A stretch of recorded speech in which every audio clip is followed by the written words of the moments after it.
Hello, good morning, praise Lord. இன்றைக்கும் இந்த நாள் உங்களை பார்க்க ரொம்ப சந்தோஷம். கர்த்தர் நல்லவர், பெரியவர், மாறாதவர், என்றும் உண்மை உள்ளவராக இருக்கிறார். உண்மை உள்ளவர் அப்படின்றது ஆண்டவருக்கு இருக்கிற இன்னொரு பெயர். காட் இஸ் ஃபெய்த்ஃபுல் அப்படின்னா ஃபெய்த்ஃபுல் என்பது அவருடைய இன்னொரு பெயர். இன்றைக்கும் அந்த உண்மை உள்ள தேவன் தான் நம்மை வழிநடத்த போகிறார்.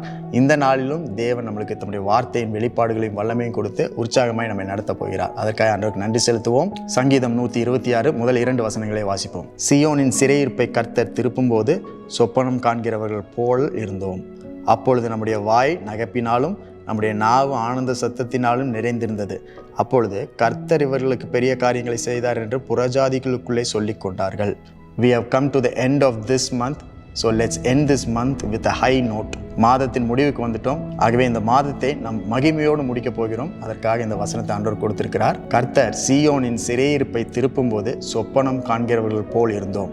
ஆண்டவர் உங்கள் வாழ்க்கையில் நீங்கள் இருக்கிற எப்பேற்பட்ட சிறையிருப்பாக இருந்தாலும், எப்பேற்பட்ட நெருக்கமாக இருந்தாலும், அப்ரெஷன், டிப்ரெஷன் எதுவாக இருந்தாலும் எல்லாவற்றையும் அவர் திருப்பும் போது, ரெஸ்டோர் பண்ணும் பொழுது கனவு காண்கிறது போல இருக்கும் அப்படின்றது இன்றைக்கு ஆண்டவர் உங்களுக்கு சொல்லுகிறார். நான் பார்த்தது நனவா கனவா அப்படின்னு நீங்கள் முடிவு செய்கிறதற்குள்ள தேவன் உங்கள் சிறையிருப்பை திருப்பி விடுவார்.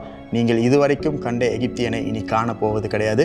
இதுவரைக்கும் இருந்த அடிமைத்தனம் சிறையிருப்பிலிருந்து தேவன் உங்களை வெளியில் கொண்டு வந்து இழந்த எல்லாவற்றையும் உங்கள் கைகளில் கொடுத்து உங்களை உயர்த்தி உயர்வான நிலையில் உங்களை நிறுத்தப் போகிறார் அப்படின்றது தான் இந்த நாளுக்கு ஆண்டவர் சொல்லுகிறார். ஆண்டவர் உங்களுடைய சிறையிருப்பை திருப்பும் பொழுது உங்கள் வாய் நகைப்பினாலும் உங்களுடைய நாவு ஆனந்த சத்தத்தினாலும் நிறைந்திருக்கும் அப்படின்னு சொல்லப்பட்டிருக்கு. Your mouth will be filled with laughter and your heart will be filled with joy.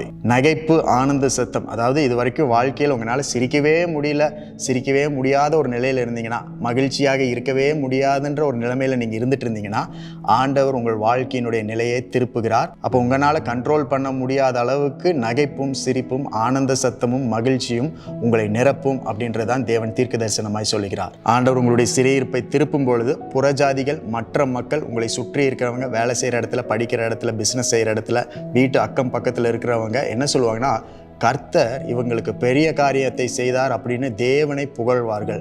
அதையும் நீங்கள் கேட்க போகிறீர்கள் அப்படின்னு ஆண்டவர் சொல்லுகிறார். ஸோ இதெல்லாம் நடக்கிறது எப்படி நடக்கும்னா, நம்ம யோசித்து பல நாட்கள் முடிவு பண்ணி டிசைட் பண்ணி அப்படி நடக்க போகிறது கிடையாது.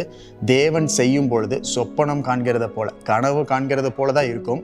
ஆனால் எல்லாம் நிஜ வாழ்க்கையில் நடந்து கொண்டே இருக்கும் அப்படின்ற இந்த தீர்க்க தரிசன வார்த்தையோடு இந்த மாதத்தை நாம் முடிக்க போகிறோம்.